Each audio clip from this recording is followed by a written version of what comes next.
ಭವಂತು ಸುಖಿನಃ. ಇದು ಶ್ರೀ ವಿಶ್ವಾವಸು ನಾಮ ಸಂವತ್ಸರೆ ಉತ್ತರಾಯಣೆ ಚೈತ್ರ ಮಾಸೆ ಶುಕ್ಲ ಪಕ್ಷೆ. ಇಂದು 31ನೇ ತಾರೀಕು ಮಾರ್ಚ್ ಮತ್ತೆ ಇಂದು ದ್ವಿತೀಯ ಶುಭ ತಿಥಿ ಮತ್ತು ಇದು ಸೋಮವಾರ, ಅಶ್ವಿನಿ ನಕ್ಷತ್ರ. ಇಂದಿನ ಭವಿಷ್ಯವನ್ನು ನೋಡೋಣ. ಇಂದು ಮೇಷರಾಶಿ ಅಶ್ವಿನಿ ನಕ್ಷತ್ರದಲ್ಲಿ ಚಂದ್ರ ಇರೋದ್ರಿಂದ ಇಂದು ಮೇಷ ಮತ್ತು ಮಿಥುನ ರಾಶಿ ಹಾಗೂ ವೃಶ್ಚಿಕ, ತುಲಾ ರಾಶಿಗಳು ಮತ್ತು ಕುಂಭ ರಾಶಿ, ಇಷ್ಟು ರಾಶಿಗಳಿಗೆ ಬಹಳ ಉತ್ತಮವಾದಂತಹ ಫಲ ಪ್ರಾಪ್ತಿಯಾಗ್ತಾ ಇದೆ. ಎಲ್ಲ ಕಾರ್ಯಕ್ಷೇತ್ರ ಮತ್ತು ನಿಮ್ಮ ವೈಯಕ್ತಿಕ ಜೀವನದಲ್ಲಿ ಇವತ್ತು ಮುನ್ನಡೆಯನ್ನು ನೀವು ಕಾಣ್ತೀರಿ.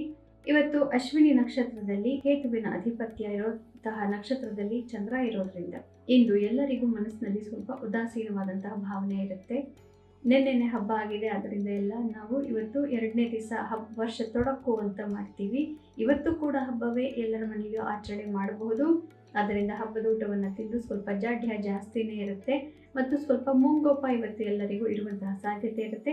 ಆದ್ದರಿಂದ ಈ ಮೇಲ್ಕಂಡ ನಕ್ಷತ್ರಗಳಲ್ಲಿ ಒಳ್ಳೆಯ ಫಲ ಇದ್ರೂ ಕೂಡ ಸ್ವಲ್ಪ ಬೇರೆಯವರ ಮೇಲೆ ಸಿಡ್ಕೋದ್ರಿಂದ ಇರೋ ಫಲಗಳನ್ನು ನೀವು ಕಳೆದುಕೊಂಡು ಮನಸ್ಸಿಗೆ ಬೇಜಾರು ಮಾಡ್ಕೊಳ್ಳುವಂತಹ ಸಾಧ್ಯತೆ ಇರುತ್ತೆ. ಆದ್ದರಿಂದ ಸಂಸಾರದಲ್ಲಿ ಸ್ವಲ್ಪ ಹುಷಾರಾಗಿರಬೇಕು.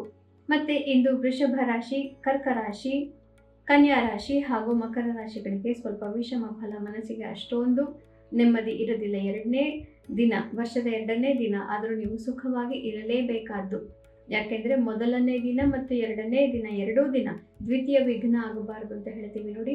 ಆದ್ದರಿಂದ ಮನಸ್ಸಿಗೆ ನೆಮ್ಮದಿಯನ್ನು ತಂದುಕೋಬೇಕು. ಬೇಡದ ವಿಷಯಗಳಲ್ಲಿ ಸುಮ್ಮನೆ ಯೋಚನೆ ಮಾಡಿ ಕೊರಗುವಂತಹ ಒಂದು ಮನೋಭಾವನೆಗೆ ಬೀಳಬಾರದು. ಮಿಕ್ಕಿನಂತೆ ಇವತ್ತು ಅಷ್ಟೊಂದು ಕೆಲಸ ಮಾಡಲಿಕ್ಕೆ ಹುರುಪು ಯಾರಿಗೂ ಜಾಸ್ತಿ ಇರೋದಿಲ್ಲ ಅಂತ ಕಾಣ್ತಾ ಇದೆ. ಆದ್ದರಿಂದ ಎಲ್ಲರಿಗೂ ಸ್ವಲ್ಪ ಇವತ್ತು ಏನು ಬೇಡ, ಸುಮ್ಮನೆ ನಮ್ಮ ಪಾಡಿಗೆ ನಾವು ಇರೋಣ. ಎಲ್ಲರಿಗೂ ಯುಗಾದಿಯ ವಿಶೇಷ ಶುಭಾಶಯಗಳನ್ನು ತಿಳಿಸೋದ್ರಲ್ಲೇ ಇವತ್ತು ದಿನ ಇಡೀ ಮುಗಿದು ಹೋಗುತ್ತೆ. ಮತ್ತಿನ್ನು ಮಿಕ್ಕ ರಾಶಿಗಳಿಗೆ ಮೀನ, ಸಿಂಹ ಹಾಗೂ ಧನು ರಾಶಿಗಳಿಗೆ ಸ್ಟೇಟಸ್ ಕೋ ಮುಂದುವರಿಯುತ್ತೆ. ಅಂದರೆ ಅಂಥ ಏನು ದೊಡ್ಡದು ನಡೆಯೋದಿಲ್ಲ, ಅಂಥ ಮನಸ್ಸಿಗೆ ಬೇಸರವಾಗುವಂಥದ್ದು ನಡೆಯೋದಿಲ್ಲ. ಸಾಮಾನ್ಯವಾದಂತಹ ದಿವಸ ಇದಾಗಿರುತ್ತೆ. ಆದರೂ ಕೂಡ ಹಬ್ಬ ಆಗಿರೋದ್ರಿಂದ ಮನಸ್ಸಿಗೆ ನೀವು ಸಂಭ್ರಮವನ್ನು ತಂದುಕೋಬೇಕಾಗತ್ತೆ. ಯಾಕೆಂದರೆ ನಿಮ್ಮ ಸಂಸಾರದವರು, ಕುಟುಂಬದವರ ಬಗ್ಗೆ ಅತಿ ಹೆಚ್ಚಿನ ಗಮನ ಇಂದು ನೀವು ಕೊಡ್ತಾ ಇರ್ತೀರಿ. ಕುಟುಂಬದವರು ಎಲ್ಲ ರೀತಿಯಲ್ಲೂ ಮುಖ್ಯ ಅನ್ನೋದನ್ನು ಇವತ್ತು ಈ ಯುಗಾದಿ ನಿಮಗೆ ಮನಸ್ಸಿಗೆ ಬಹಳನೇ ಕೂಲಂಕುಷವಾಗಿ ಮನದಟ್ಟು ಮಾಡಿಕೊಡುತ್ತೆ. ಆದ್ದರಿಂದ ಈ 3 ರಾಶಿಗಳಿಗೆ ಕುಟುಂಬ ಚೆನ್ನಾಗಿದ್ದರೆ ನೆಮ್ಮದಿ ಅನ್ನೋದು ಇವತ್ತು ನಿಮಗೆ ನಿಜವಾಗ್ಲೂ ಅರ್ಥವಾಗುತ್ತೆ. ಪುನಃ ನಾಳೆ ನಾನು ನಿಮ್ಮ ಭವಿಷ್ಯದೊಂದಿಗೆ ನಿಮ್ಮೆದುರಿಗೆ ಬರ್ತೇನೆ. ಈ ವಾರ ಹೆಚ್ಚಿನ ಯಾವುದೇ ಗೋಚಾರಗಳು ಇರೋದಿಲ್ಲ. ಮುಂದಿನ ವಾರದಿಂದ ಅನೇಕ ಬದಲಾವಣೆಗಳು ಒಮ್ಮೆಲೆ ಶುರುವಾಗಿ ಬಿಡುತ್ತೆ. ಆ ಫಲವನ್ನೆಲ್ಲ ನಾವು ಆಯಾ ದಿನಗಳಲ್ಲಿ ಅದನ್ನು ವಿವರಿಸ್ತಾ ಹೋಗ್ತೇನೆ. ನಮ್ಮ ಈ ದಿನ ಭವಿಷ್ಯವನ್ನು ನೋಡ್ತಾ ಇರ್ರಿ ಮತ್ತು ಕಾಮೆಂಟ್ ಮಾಡ್ತಾ ಇರ್ರಿ ಮತ್ತು ಮರೆಯದಂತೆ ಶ್ಲೋಕ ಪಠಣವನ್ನು ಮಾಡಿ. ಎಲ್ಲರಿಗೂ ಶುಭಮಸ್ತು. ಶ್ರೀಕೃಷ್ಣ ವಿಜಯತೆ.